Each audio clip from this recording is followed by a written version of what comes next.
Hello every one. Calicut യൂണിവേഴ്സിറ്റിയിലെ third semester BA ഇക്കണോമിക്സുകാരുടെ micro economics 2-ലെ മൊഡ്യൂൾ 2 ആയിട്ടുള്ള മോണോപ്പൊളിയാണ് നമ്മൾ ഈ വീഡിയോയിൽ ഡിസ്കസ് ചെയ്യാൻ വേണ്ടി പോകുന്നത്. ഓൾറെഡി ഫസ്റ്റ് മൊഡ്യൂൾ നമ്മൾ അപ്ലോഡ് ചെയ്തിട്ടുണ്ട്. അതുപോലെ തന്നെ തേർഡ് സെമസ്റ്റർ BA ഇക്കണോമിക്സുകാർക്ക് വേണ്ടിയിട്ട് ഒരു സ്റ്റഡി ഡിസ്കഷൻ ഗ്രൂപ്പ് ഉണ്ട്. വാട്സപ്പ് ലിങ്ക് ഞാൻ താഴെ കമൻറ്റ് ബോക്സിൽ പിൻ ചെയ്യാം. അപ്പോൾ ജോയിൻ ചെയ്യാൻ ഇൻട്രസ്റ്റ് ഉള്ളവരുണ്ടെന്നുണ്ടെങ്കിൽ ജോയിൻ ചെയ്യാം. സോ നമ്മൾ ചാപ്റ്ററിലേക്ക് കടക്കുമ്പോൾ എന്താണ് മോണോപോളി എന്ന് നമ്മൾ മനസ്സിലാക്കേണ്ടതുണ്ട്. The word monopoly comes from the Greek word monos, meaning alone, and the poly means to sell. So the monopoly market is where there is only one seller. അതായത് monopoly എന്ന് പറയുമ്പോൾ ഒരു മാർക്കറ്റിൽ ഒരു സെല്ലർ മാത്രം. അതായത് ഇപ്പോൾ നമ്മളൊരു പ്രൊഡക്റ്റ് സെല്ല് ചെയ്യുന്ന ഒരു മാർക്കറ്റ് ആണെന്നുണ്ടെങ്കിൽ ഇപ്പോൾ സ്കൂൾ ബാഗ്സ് സെല്ല് ചെയ്യുമ്പോൾ ഒരു സെല്ലർ മാത്രമാണ്. അതായത് ഒരു സ്കൂൾ ബാഗ് സെല്ല് ചെയ്യുന്നതിൽ ഒരു സെല്ലർ അല്ലെങ്കിൽ ഒരു കമ്പനി മാത്രമായിട്ട് നിൽക്കുന്നതിനെയാണ് മോണോപോളി എന്ന് പറയാം. In a pure monopoly there is just one company selling a product with no close alternatives. അതായത് ഇതിനെ പകരമായിട്ട് ഇപ്പോൾ വേറൊരു ബാഗിൻ്റെ കമ്പനിയോ അല്ലെങ്കിൽ മറ്റു തരത്തിലുള്ള ഒന്നും തന്നെ ആ ഒരു മാർക്കറ്റിൽ ഉണ്ടാവില്ല. അതാണ് പ്യുവർ മോണോപോളി എന്ന് പറയുന്നത്. For a market to be monopoly it needs to meet 3 conditions. അതായത് ഒരു മാർക്കറ്റ് മോണോപോളിയിലാണ് എന്ന് പറയാൻ വേണ്ടിയിട്ട് 3 കണ്ടീഷൻസ് ആണ് അറ്റൈൻ ചെയ്യേണ്ടി വരുന്നത്. There is only one seller offering the same product. അതായത് ഒരു സെല്ലർ തന്നെ സെയിം പ്രൊഡക്റ്റ് തന്നെ ഓഫർ ചെയ്തുകൊണ്ടിരിക്കുക. There are no close substitute for that product. അതായത് ആ സബ്സ്റ്റിറ്റ്യൂട്ട് ഈ ഒരു ബാഗ് എന്ന് പറയുന്നതിന് സബ്സ്റ്റിറ്റ്യൂട്ട് ആയിട്ട് എന്തെങ്കിലും ഉണ്ടെങ്കിൽ അത് അവിടെ ഇല്ലാതിരിക്കുന്ന ഒരു അവസ്ഥ. There are effective barriers preventing other companies from entering the industry. ആ ഒരു ഇൻഡസ്ട്രിയിലേക്ക് മറ്റ് കമ്പനീസിലേക്ക് മറ്റ് ബാഗിൻ്റെ കമ്പനീസിന് എൻ്റർ ചെയ്യാൻ പറ്റാണ്ടിരിക്കുന്ന ഒരു അവസ്ഥ. ഇതാണ് മോണോപ്പൊളി എന്ന് പറയുന്നത്. അതായത് ഒരു മാർക്കറ്റ് മോണോപ്പൊളിയിലാണെന്ന് പറയുന്നത് ഈ 3 കണ്ടീഷൻസ് അറ്റൈൻ ചെയ്യുന്നതിലൂടെയാണ്. സോ മോണോപ്പൊളി എന്താണെന്ന് നിങ്ങൾക്ക് എല്ലാവർക്കും ക്ലിയർ ആയില്ലേ? ഇനി നമ്മൾ നോക്കുന്നത് short run equilibrium of the monopolist ആണ്. അതായത് ഒരു മോണോപ്പൊളിസ്റ്റിൻ്റെ മാക്സിമം അവരുടെ എയിം എന്ന് പറയുന്നത് പ്രോഫിറ്റ് മാക്സിമൈസ് ചെയ്യുക എന്നുള്ളതാണ്. ഒരു ഷോർട്ട് റണ്ണിൽ പ്രോഫിറ്റ് മാക്സിമൈസ് ചെയ്യാൻ വേണ്ടിയിട്ട് അവർക്ക് 2 കണ്ടീഷൻസ് ആണുള്ളത്. ഒന്ന്, marginal cost equal to marginal revenue. Marginal cost അതായത് MC ഈക്വൽ ടു MR എന്നുള്ളതാണ് അവരുടെ ഫസ്റ്റ് കണ്ടീഷൻ എന്ന് പറയുന്നത് short run equilibrium of the monopolist. And ensuring MR curve slope is less than MC's curve. അതായത് MR കർവിൻ്റെ slope less than MC's കർവാക്കി മാറ്റുന്നു. ഇനി ഇതിനൊരു ഡയഗ്രം ഉണ്ട്. നോക്കൂ, ഈ ഒരു ഡയഗ്രാം നോക്കിക്കഴിഞ്ഞ് കഴിഞ്ഞാൽ നമ്മൾ പറഞ്ഞ സെയിം കാര്യങ്ങളുണ്ട്. അതായത് MR കർവിൻ്റെ സ്ലോപ്പ് എങ്ങനെയാണ് വരുന്നത്, MC അതിൽ എവിടെയാണ് നിൽക്കുന്നത് എന്നൊക്കെ നിങ്ങൾക്ക് മനസ്സിലാവും. At the equilibrium output Q where MC equals MR, the price P on the demand curve is determined vertically from the point A to point C. അതായത് A to point C എന്ന് പറയുന്ന ഭാഗത്ത് ഇക്വിലിബ്രിയം ഔട്ട്പുട്ട് Q ആയിട്ടിരിക്കുന്നു, MCയും MRും equal ആയിട്ടിരിക്കുന്നു. Price എന്ന് പറയുന്നത് ഡിമാൻഡ് കർവിനെ ഡിറ്റർമൈൻ ചെയ്യുന്നത് വേർട്ടിക്കലി ആണ്. ഇത്രയും കാര്യങ്ങൾ നിങ്ങൾക്ക് ക്ലിയർ ആയില്ലേ? The monopolistic total profit is the striped area DPCB calculated as the difference between total revenue and the total cost.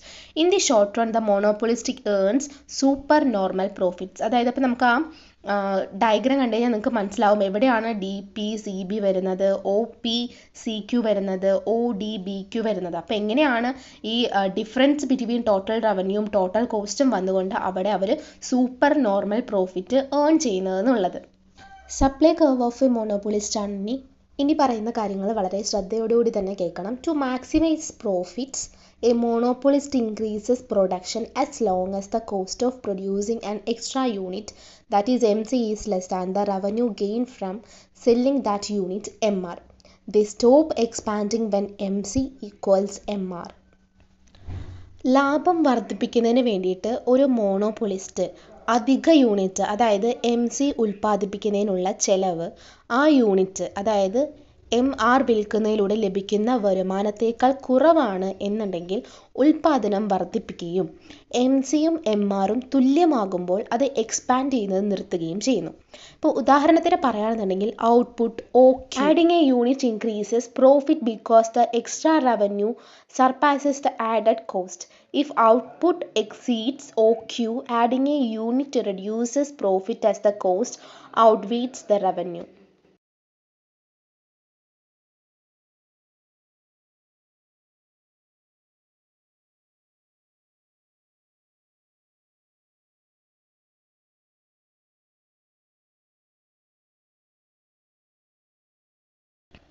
അതായത് നമ്മൾ ഒരു ഉദാഹരണത്തിന് പറയുകയാണെന്നുണ്ടെങ്കിൽ ഔട്ട്പുട്ട് OQ താഴെയാണെന്നുണ്ടെങ്കിൽ ഒരു യൂണിറ്റ് ചേർക്കുന്നത് ലാഭം വർദ്ധിക്കുകയാണ് ഉണ്ടാവുന്നത്. കാരണം അധിക വരുമാനം അധിക ചെലവിനെ മറികടക്കുന്നു എന്നല്ലേ പറയാം.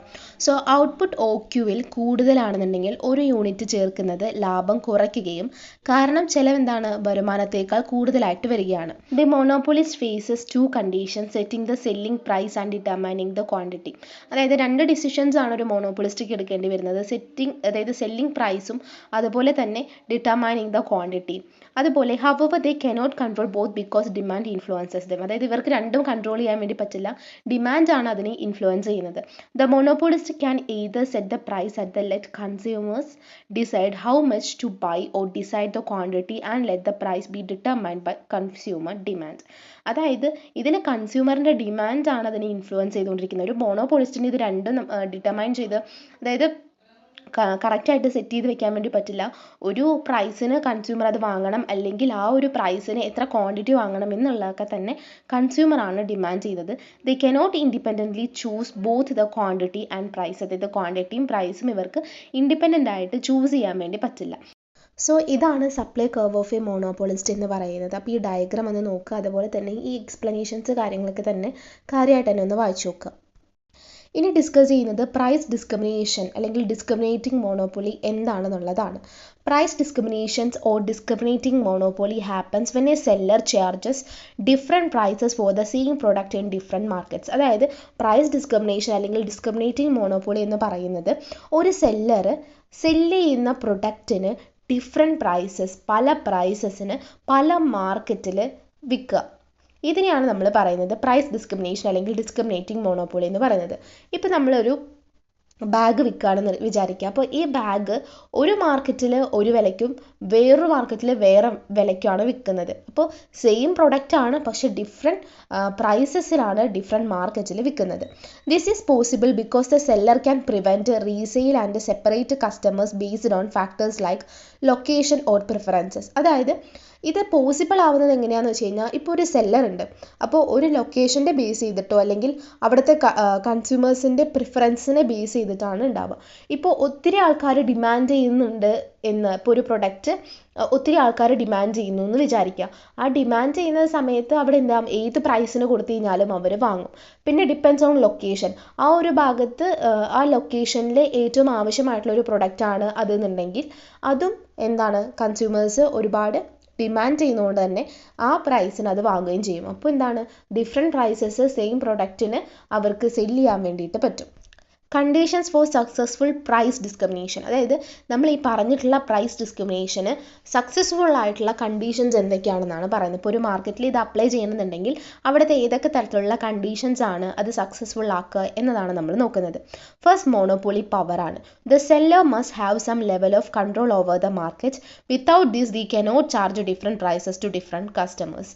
അതായത് മോണോപ്പൊളി പവർ ഉണ്ടാവണം. ആ ഒരു മാർക്കറ്റിൽ അവരുടേതായിട്ടുള്ള ഒരു ലെവൽ ഓഫ് കൺട്രോൾ ഉണ്ടെങ്കിൽ മാത്രമാണ് ഡിഫറെൻ്റ് ആയിട്ടുള്ള പ്രൈസസിന് ഡിഫറെൻറ്റ് കസ്റ്റമേഴ്സിന് ഇത് കൊടുക്കാൻ വേണ്ടി പറ്റുള്ളൂ. സെപ്പറേറ്റബിൾ market. The seller should be able to split customers into groups and stop the product from moving between these groups. These separations can be based on factors like gender, income, age, quantity, time or location.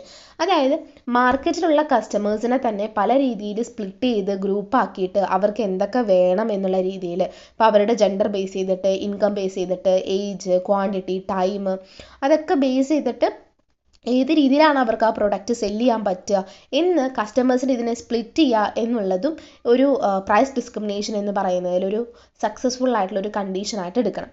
അതുപോലെ different demand elasticity. After splitting the market there must be varying demand in each group. This difference make it profitable to seller to charge a higher price in the market where demand is less responsive to price changes. നമ്മൾ മുമ്പ് പറഞ്ഞ പോലെ തന്നെയാണ്, ഇപ്പോൾ ഒരു ലൊക്കേഷനിൽ അല്ലെങ്കിൽ ഇത്രയും കസ്റ്റമേഴ്സിന് അത് അത്രയും അത്യാവശ്യമാണ്, അത്രയും ഇത് ഡിമാൻഡ് ചെയ്യുന്നുണ്ടെങ്കിൽ അവർക്ക് ഏത് പ്രൈസിന് വിൽക്കാൻ വേണ്ടി പറ്റും, അത് പ്രോഫിറ്റബിൾ ആയിട്ട് മാറും. പക്ഷേ ഇത് ഡിമാൻഡ് ചെയ്യുന്നില്ല എന്നുണ്ടെന്നുണ്ടെങ്കിൽ ലെസ് റെസ്പോൺസീവ് ആണെന്നുണ്ടെങ്കിൽ അവിടെയും പ്രൈസിന് ചേഞ്ചസ് വരുത്തണമെന്നാണ് പറയുന്നത്. ഇനി എന്താണ് ഇൻ്റർനാഷണൽ പ്രൈസ് ഡിസ്ക്രിമിനേഷൻ അല്ലെങ്കിൽ ഡംപിംഗ് എന്ന് പറയുന്നത്? ഇത് മസ്റ്റായിട്ട് പഠിക്കേണ്ട ഒരു ക്വസ്റ്റൻ ആണ് കേട്ടോ. Dumping is when a product is sold at a lower price in a foreign market than in the home market, sometimes even below the cost of production. അതായത് ഡംപിംഗ് എന്ന് പറയുന്നത് ഒരു പ്രൊഡക്റ്റ് ആഭ്യന്തര വിപണി, അതായത് ഹോം മാർക്കറ്റിനേക്കാൾ കുറഞ്ഞ വിലയ്ക്ക് വിദേശ വിപണിയിൽ, അതായത് ഫോറിൻ മാർക്കറ്റിൽ വിൽക്കുന്നതിനെയാണ് ഡംപിംഗ് എന്ന് പറയുന്നത്. ഇപ്പോൾ ഒരു എക്സാമ്പിളായിട്ട് നമ്മളൊരു ബാഗ് എടുക്കുകയാണ്. ആ ബാഗ് ഹോം മാർക്കറ്റിൽ അതിൻ്റെ പ്രൊഡ്യൂസർ കൊടുക്കുന്നത് ഒരു വിലയ്ക്കും അതിൻ്റെ ഫോറിൻ കൺട്രിയിൽ കൊടുക്കുന്നത് വേറൊരു വിലയ്ക്കുമായിരിക്കും. അപ്പോൾ ഈ ഒരു ഹോം മാർക്കറ്റിനേക്കാളും കുറഞ്ഞ വിലയ്ക്കായിരിക്കും ഫോറിൻ മാർക്കറ്റിൽ അത് കൊടുക്കുന്നുണ്ടാവുക. ചിലപ്പോൾ ഉൽപ്പാദന ചെലവിനേക്കാൾ താഴെയും, അതായത് കോസ്റ്റ് ഓഫ് പ്രൊഡക്ഷൻ, ഒരു ബാഗ് ഉണ്ടാക്കാൻ വേണ്ടിയിട്ട് എത്ര കോസ്റ്റ് ഓഫ് പ്രൊഡക്ഷൻ വരുന്നോ അതിൻ്റെ താഴേക്ക് വരെയുള്ള വിലയ്ക്കും അവരത് ഫോറിൻ മാർക്കറ്റിൽ വിൽക്കുന്നുണ്ട് എന്നാണ് പറയുന്നത്. So this is called dumping. This practice takes advantage of higher demand elasticity abroad due to competition from other nations. അപ്പോൾ ഈ ഒരു കാര്യം ചെയ്യുന്നതിലൂടെ മറ്റ് നേഷൻസിൻ്റെ നിന്നുള്ള, അതായത് പല രാജ്യങ്ങളിലായിട്ട് അവർക്കും അവരുടെ പ്രൊഡക്റ്റുകൾ വിൽക്കുക. അപ്പോൾ അതിന് തരത്തിലുള്ളൊരു കോമ്പറ്റീഷൻ ഉണ്ടാവുന്നതിൽ അഡ്വാൻറ്റേജ് ആയിട്ട് അല്ലെങ്കിൽ ഒരു ഹയർ ഡിമാൻഡ് ഇലാസ്റ്റിസിറ്റി ഒക്കെ തന്നെ എബ്രോഡിൽ വരുത്താൻ വേണ്ടിയിട്ട് ഈ ഒരു ഡംപിംഗ് എന്ന് പറയുന്ന ഈ ഒരു പ്രാക്ടീസ് കൊണ്ട് നടക്കും. It occurs in imperfectly competitive industries where firms set prices and markets are separated to prevent domestic buyers from easily accessing exported goods. അതായത് ഈ കയറ്റുമതി ചെയ്യുന്ന സാധനങ്ങളൊക്കെ തന്നെ എളുപ്പത്തിൽ ആക്സസ് ചെയ്യുന്നതിൽ ഈ ഹോം മാർക്കറ്റിലുള്ളവരെ തടയുന്നതിന് വേണ്ടിയിട്ടും, അതുപോലെ തന്നെ ഇപ്പോൾ സ്ഥാപനങ്ങൾ, അതായത് പ്രൊഡ്യൂസേഴ്സ് വില നിശ്ചയിക്കുകയും വിപണികൾ, അതായത് മാർക്കറ്റ്സ് അത് വേർതിരിക്കുകയും ചെയ്യുന്ന ഒരു പ്രത്യേകതരം മത്സരമാണ് ഈ ഒരു ഭാഗത്ത് കാണപ്പെടുന്നത്. Import restrictions like tariffs help create this market division. അതായത് ഇമ്പോർട്ട് റെസ്ട്രിക്ഷൻസ് ആയിട്ടുള്ള ഈ താരിഫ് പോലുള്ള കാര്യങ്ങളൊക്കെ തന്നെ ഈ ഒരു മാർക്കറ്റ് ഡിവിഷന് വേണ്ടിയിട്ട് ഹെൽപ്പ് ചെയ്യുന്നുണ്ട്. ഈ ഇൻഡസ്ട്രി എന്ന് പറയുന്നത് ഭയങ്കര കോമ്പറ്റീറ്റീവ് ആയിരിക്കണം, എന്നാൽ മാത്രമാണ് ഇത്തരത്തിലുള്ള കാര്യങ്ങളൊക്കെ തന്നെ പ്രൊഡ്യൂസേഴ്സിന് ചെയ്യാൻ വേണ്ടി പറ്റുള്ളൂ. അതുപോലെ തന്നെ മാർക്കറ്റ്സിനെ ഡിവൈഡ് ചെയ്യേണ്ടതുണ്ട്. അതുപോലെ തന്നെ റെസ്ട്രിക്റ്റഡ് ആക്സസ് ടു ഡൊമസ്റ്റിക് റെസിഡൻസിൻ്റെ ഈ ഒരു പ്രൊഡക്റ്റിൻ്റെ മേലുള്ള ഒരു ആക്സസ് കുറയ്ക്കുകയും ഒക്കെ തന്നെ ചെയ്താൽ മാത്രമാണ് ഈ ഇൻ്റർനാഷണൽ പ്രൈസ് ഡിസ്ക്രിമിനേഷൻ അല്ലെങ്കിൽ ഡംപിംഗ് നടക്കുകയുള്ളൂ. സോ എന്താണ് ഡംപിംഗ് എന്നുള്ളൊരു ഏകദേശ ധാരണ കിട്ടിയിട്ടുണ്ടാവും. ഇനി നമ്മൾ നോക്കുന്നത് ഇതിൻ്റെ ടൈപ്സ് എന്തൊക്കെയാണെന്നാണ്. കാരണം ഡംപിംഗ് എന്ന് ചോദിക്കാവുന്നത് ഇപ്പോൾ 2 മാർക്ക് ക്വസ്റ്റിന് ചോദിക്കാം, അല്ലെങ്കിൽ 5 മാർക്ക് ക്വസ്റ്റിനും ഈ ഡംപിങ്ങും അതിൻ്റെ പല ടൈപ്സും ചോദിക്കാം. ഫസ്റ്റ് വൺ പെർസിസ്റ്റൻറ്റ് ഡംപിംഗ് ആണ്. A domestic monopolistic consistently sell a products at a higher price in the home market than internationally, aiming to maximize overall profits. This occurs when the firm faces more competition in the foreign markets and buyers at home can easily get the products abroad at a lower cost. Persistent ഡംപിങ്ങിലും ഇതുതന്നെയാണ് പറയുന്നത്. ഒരു മോണോപോളിസ്റ്റായിട്ട് നിൽക്കുന്ന, അതായത് domestically മോണോപോളിസ്റ്റായിട്ട് നിൽക്കുന്ന ഒരു firm അല്ലെങ്കിൽ അവർ cell ചെയ്യുന്ന പ്രൊഡക്റ്റ് എന്ന് പറയുന്നത് higher than the internationally. So നമ്മൾ നേരത്തെ പറഞ്ഞ പോലെ തന്നെയാണ് പെർസിസ്റ്റൻറ്റ് ഡംപിംഗ് എന്ന് പറയുന്നത്. ഡൊമസ്റ്റിക്കലി മോണോപോളിസ്റ്റായിട്ട് നിൽക്കുന്ന ഒരു ഫേം അവരുടെ പ്രൊഡക്റ്റ് കാര്യങ്ങളൊക്കെ തന്നെ ഹയർ പ്രൈസിൽ അവരുടെ ഡൊമസ്റ്റിക് മാർക്കറ്റ് അല്ലെങ്കിൽ ഹോം മാർക്കറ്റിൽ വിൽക്കുകയും ഇൻ്റർനാഷണൽ ലെവൽ അല്ലെങ്കിൽ ഫോറിൻ കൺട്രീസിൽ കൊണ്ടുപോയിട്ട് അത് ലോവർ പ്രൈസിൽ കൊടുക്കുകയും ചെയ്യുന്നു. ഇതാണ് പെർസിസ്റ്റൻറ്റ് ഡംപിംഗ് എന്ന് പറയുന്നത്. അതുപോലെ തന്നെ മാക്സിമൈസേഷൻ, അതായത് അവരുടെ പ്രോഫിറ്റിനെ മാക്സിമൈസ് ചെയ്യുക എന്നുള്ളത് കൊണ്ട് മാത്രമാണ്. കാരണം അവർ ഡൊമസ്റ്റിക് ആയിട്ട് അവർ ഒരു മോണോപോളിസ്റ്റിക് ആയിട്ടാണ് അവരവിടെ നിൽക്കുന്നത്. ഇത് മോണോപോളിസ്റ്റാണ് അവർ നമ്മുടെ ഹോം കൺട്രിയിൽ നിന്ന് പറയുന്നത്. അതുപോലെ അവർക്ക് ഫോറിൻ കൺട്രിയിൽ നിന്നും അത്യാവശ്യം റേറ്റ് കുറച്ച് കൊടുക്കുന്നത് കൊണ്ട് തന്നെ കൂടുതലായിട്ട് ഡിമാൻഡ്സ് കിട്ടുകയാണ് അവരുടെ പ്രൊഡക്ട്സിന്. ഇതാണ് പെർസിസ്റ്റൻറ്റ് ഡംപിംഗ് എന്ന് പറയുന്നത്. സെക്കൻഡ് വൺ എന്ന് പറയുന്നത് പ്രിഡേറ്ററി ഡംപിംഗ് ആണ്. The domestic firm temporarily lower prices in the foreign market to force foreign competitors out of business. അതായത് ഇതും ഒരു രാജതന്ത്രം അല്ലെങ്കിൽ കുതന്ത്രം എന്നൊക്കെ പറയാം. അതായത് ഇപ്പോൾ ഒരു ഫേം അവർ ടെമ്പററിലി എന്ത് ചെയ്യാണ്, പ്രൈസ് ലോ ചെയ്യാണ് ഫോറിൻ മാർക്കറ്റിൽ. അങ്ങനെ പ്രൈസ് ലോ ചെയ്യുകയാണെന്നുണ്ടെങ്കിൽ ഇപ്പോൾ സബ്സ്റ്റിറ്റ്യൂട്ടുകളായിട്ട് നിൽക്കുന്ന കുറേ പ്രൊഡക്റ്റുകളൊക്കെ ഉണ്ടാവുമല്ലോ, അതിൻ്റെയൊക്കെ പ്രൈസ് ഹയർ ആയിരിക്കും. ഇത് ഭയങ്കരമായിട്ട് പ്രൈസ് കുറയ്ക്കുന്ന സമയത്ത് ആളുകളൊക്കെ ഇത് ഡിമാൻഡ് ചെയ്യുന്നു. അതുകൊണ്ട് തന്നെ മറ്റ് കോമ്പറ്റീറ്റേഴ്സൊക്കെ തന്നെ ആ ബിസിനസ്സിൻ്റെ അല്ലെങ്കിൽ ആ മാർക്കറ്റിൽ നിന്ന് ഔട്ടാവുന്നു. ഇതിനെയാണ് പ്രിഡേറ്ററി ഡംപിങ് എന്ന് പറയുന്നത്. After achieving this, prices are raised to take advantage of the newly gained monopoly power abroad. അതായത് ഇതൊക്കെ ഇവർ പറഞ്ഞ പോലെ തന്നെ ഒക്കെ സെറ്റ് ചെയ്ത് കിട്ടിക്കഴിഞ്ഞ് കഴിഞ്ഞാൽ അവർ പയ്യെ പ്രൈസൊക്കെ ഇൻക്രീസ് ചെയ്ത് കൊണ്ടുവന്ന് അവിടെ ഒരു പുതിയൊരു മോണോപ്പൊളി പവറായിട്ട് മാറുന്നു. ഇതിനെയാണ് പ്രിഡേറ്ററി ഡംപിങ് എന്ന് പറയുന്നത്. തേർഡ് വൺ എന്ന് പറയുന്നത് സ്പൊറാഡിക് ഓർ സീസണൽ ഡംപിങ് ആണ്. Occasional selling of product at a lower price abroad than domestically, typically to handle a temporary surplus without reducing domestic prices. Products like perishable agriculture goods are often subjected to seasonal dumping. അതായത് seasonal ആണ് അല്ലേ, അതായത് ഇടയ്ക്കിടയ്ക്ക് എന്നുള്ള രീതിയിൽ എടുക്കാം. അതായത് ഡൊമസ്റ്റിക്കിൽ അല്ലെങ്കിൽ ഡൊമസ്റ്റിക് മാർക്കറ്റിൽ കൊടുക്കുന്ന വില കുറയ്ക്കാതെ തന്നെ ഒരു താൽക്കാലികമായിട്ടുള്ള പ്രോഫിറ്റിന് വേണ്ടിയിട്ട് അല്ലെങ്കിൽ ഒരു മിച്ചം കൈകാര്യം ചെയ്യുന്നതിന് വേണ്ടിയിട്ട് ഇവിടെ ഡൊമസ്റ്റിക് മാർക്കറ്റിൽ ഉള്ളതിനേക്കാൾ കുറഞ്ഞ വിലയ്ക്ക് വിദേശത്ത് ഇടയ്ക്കിടയ്ക്ക് വിൽക്കുക. അതായത് കറക്റ്റായിട്ട് ഒരു ലോങ് ടേമിലേക്ക് അവർ കുറഞ്ഞ വിലയ്ക്ക് കൊടുക്കുകയല്ല ചെയ്യുന്നത്, ഇടയ്ക്കിടയ്ക്ക് അവിടെ വിറ്റുകൊണ്ടിരിക്കുന്നു. ഇപ്പോൾ നമ്മളൊരു എക്സാമ്പിൾ പറയുകയാണെന്നുണ്ടെങ്കിൽ നമ്മുടെ products like perishable agricultural goods, അതായത് ഇപ്പോൾ നശിച്ചുകൊണ്ടിരിക്കുന്ന, അതായത് പെട്ടെന്ന് നശിക്കുന്ന കാർഷിക ഉൽപ്പന്നങ്ങളൊക്കെ തന്നെ നമ്മൾ ഇങ്ങനെയാണ് അവിടെ കൊടുക്കുന്നത് എന്നാണ് പറയുന്നത്.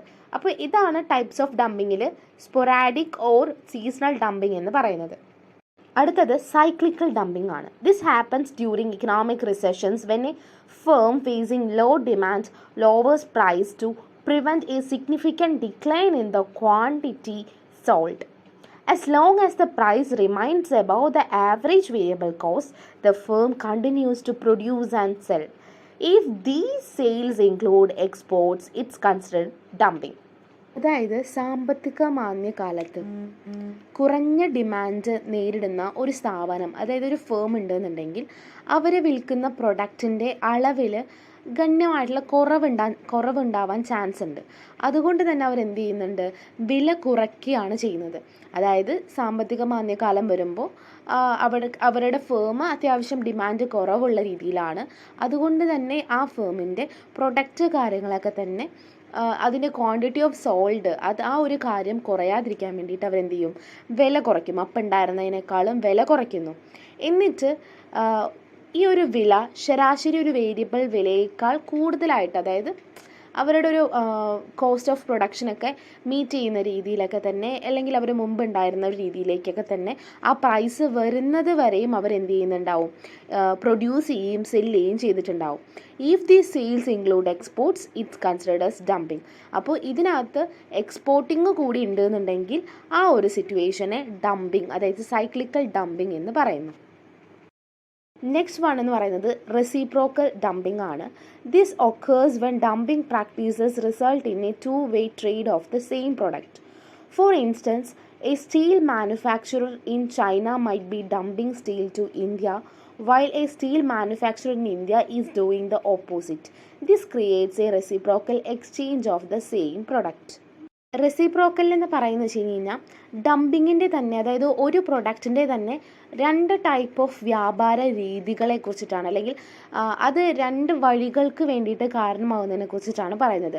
അതായത് ചൈനയിലുണ്ടാവുന്ന ഒരു സ്റ്റീലിൻ്റെ നിർമ്മാതാവ് ഇന്ത്യയിലേക്ക് ഡംപിങ് ചെയ്യുന്നു, അല്ലെങ്കിൽ എന്തു പറയാം, അതൊക്കെ എക്സ്പോർട്ട് ചെയ്യപ്പെടുന്നു. അതേസമയം ഇന്ത്യയിലെ ഒരു സ്റ്റീൽ നിർമ്മാതാവ് നേരെ വിപരീതമാണ് ചെയ്യുന്നത്. സോ ഇത് ഒരേ ഉൽപ്പന്നത്തിൻ്റെ തന്നെ പരസ്പരമായിട്ടുള്ള ഒരു വിനിമയത്തെയാണ് കാണിക്കുന്നത്. ഇതിനെയാണ് റെസിപ്രോക്കൽ ഡംപിങ് എന്ന് പറയുന്നത്. അടുത്തത് റിവേഴ്സ് ഡംപിങ് ആണ്. In this case foreign buyers pay a higher price than domestic buyers for the same product. അതായത് ഫോറിൻ ബയേഴ്സ് ഡൊമസ്റ്റിക് ബയേഴ്സിനേക്കാളും ഉയർന്ന വിലയാണ് ഒരേ ഉൽപ്പന്നത്തിന് നൽകുന്നത്. ഇതിനെയാണ് റിവേഴ്സ് ഡംപിങ് എന്ന് പറയുന്നത്. അതായത് വിദേശത്ത് വാങ്ങുന്നവർ അതേ ഉൽപ്പന്നത്തിന് ഡൊമസ്റ്റിക് മാർക്കറ്റിനേക്കാളും ഉയർന്ന വില നൽകുന്നു എന്നാണ് ഇതിൽ പറയുന്നത്. അപ്പോൾ this is called reverse dumping. അടുത്ത ടോപ്പിക്ക് വാട്ട് ഈസ് ടൈയിങ് എന്നാണ് ചോദിക്കുന്നത്. Tying is when a company sells a product and requires customers to also purchase a complementary item. For instance, in the 1950s, if you leased a Xerox copying machine, you had to buy Xerox paper. അതായത് tying എന്ന് പറയുന്നത് ഒരു company ഒരു product cell ചെയ്യാണ്. അപ്പോൾ ആ cell ചെയ്യുന്ന സമയത്ത് അത് കസ്റ്റമർ വാങ്ങുമ്പോൾ ഒരു പ്രൊഡക്റ്റിൻ്റെ ഒപ്പം ഒരു കോംപ്ലിമെൻ്ററി ഐറ്റം കൂടി നമ്മൾ വാങ്ങാൻ വേണ്ടിയിട്ട് നിർബന്ധിതരാകുന്നു. അതായത് 1950s സെറോക്സ് കോപ്പിയിങ് മെഷീൻ വരുന്ന സമയത്ത്, അതായത് നമ്മുടെ ഫോട്ടോസ്റ്റാറ്റ് മെഷീൻ വരുന്ന സമയത്ത് അവിടെ എന്തുണ്ടാവുന്നുണ്ട്, സെറോക്സ് പേപ്പർ കൂടി അവർ ബൈ ചെയ്യാൻ വേണ്ടിയിട്ട്, അതായത് ഒരു കോംപ്ലിമെൻ്ററി പ്രൊഡക്റ്റ് കൂടി ബൈ ചെയ്യാൻ വേണ്ടിയിട്ട് അവരെ നിർബന്ധിതരാകുന്നു. This practice ensures that the right supplies are used for proper functioning or to maintain quality. അതായത് അത് സപ്ലൈ ചെയ്യുന്നതിലൂടെ, അതായത് proper functioning to maintain quality, ഇപ്പോൾ ഒരു പ്രൊഡക്റ്റിൻ്റെയോ അല്ലെങ്കിൽ ഫേമിൻ്റെയോ ക്വാളിറ്റി മെയിൻറ്റെയിൻ ചെയ്യുക എന്നുള്ളതാണ് ഇതിലൂടെ ടൈയിങ്ങിലൂടെ ഉദ്ദേശിക്കുന്നത്. Tying serves as the 2-part tariff, allowing the monopolist to charge more than the marginal cost for supplies. The goal is to extract consumer surplus from those who use more supplies. അതായത് ഈ tying എന്ന് പറയുന്ന ഒരു 2-part ടാരിഫായിട്ടാണ് പ്രവർത്തിക്കുന്നത്. അതുപോലെ തന്നെ മോണോപോളിസ്റ്റിന് ഒരുപാട് അതായത് അവരുടെ ഒരു മാർജിനൽ കോസ്റ്റിനേക്കാളും കൂടുതലായിട്ടുള്ളത് രീതിയിൽ ചാർജ് ചെയ്യാൻ വേണ്ടിയിട്ട്, അതായത് പ്രൈസ് കൊടുക്കാൻ വേണ്ടി സാധിക്കുന്നു. അതുപോലെ തന്നെ ഇതിൻ്റെ ഗോൾ എന്ന് പറയുന്നത് കൺസ്യൂമർ സർപ്ലസ് കൊണ്ടുവരിക എന്നുള്ളതാണ്. അതായത് മോർ സപ്ലൈസിൻ്റെ ഇടയിൽ ഉണ്ടാകുമ്പോൾ കൺസ്യൂമർ സർപ്ലസ് കൊണ്ടുവരിക എന്നുള്ളതാണ് ഇതിൻ്റെ ഒരു ലക്ഷ്യം എന്ന് പറയുന്നത്. അപ്പോൾ ടൈയിങ് എന്ന് പറയുന്നത് വളരെ സിമ്പിളാണ്. അതായത് ഒരു കോംപ്ലിമെൻ്ററി ഐറ്റം, അതായത് ഒരു പ്രൊഡക്റ്റ് പർച്ചേസ് ചെയ്യുമ്പോൾ മറ്റേ ഒരു കോംപ്ലിമെൻ്ററി ഐറ്റം കൂടി പർച്ചേസ് ചെയ്യാൻ നിർബന്ധിതരാകുന്നു എന്നാണ് ഇതിൻ്റെ അർത്ഥം. അടുത്തത് ബണ്ട്ലിംഗ് ആണ്. Bundling involves selling different goods or services together at a combined price, making the package more attractive than buying items individually.